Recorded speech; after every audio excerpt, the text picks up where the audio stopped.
yung ginawa sa Cebu ng isang 16-year-old na bata, no? Na nagpunta lang daw sa nagsimba yata, sabi ng magulang. Tapos ganun ang nangyari sa kanya. Sito, ito ay hindi kagagawan ng tao. Halimaw na itong gumawa niyan. Oo. With or without death penalty, dapat patayin yung gumawa nun. Wag nang idaan sa kung ano. Di ba? Kasi hindi na talaga ano yun. Hindi ko alam kung inaantay ko. Ewan ko kung ikaw may nabasa ka. May statement ba na inisyu ang human rights? Nagreklamo sila dun sa ginawa sa bata. May statement ba na inisyu yung mga grupo ng mga kababaihan?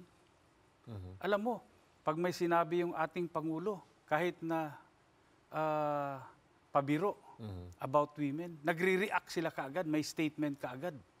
Pero ito, ginawa doon sa batang babae, ni-rape, binalatan, pinagsasaksak. Meron ka bang narinig na statement sa kanila na nagpuprotesta sila doon sa ginawa doon sa bata? Wala.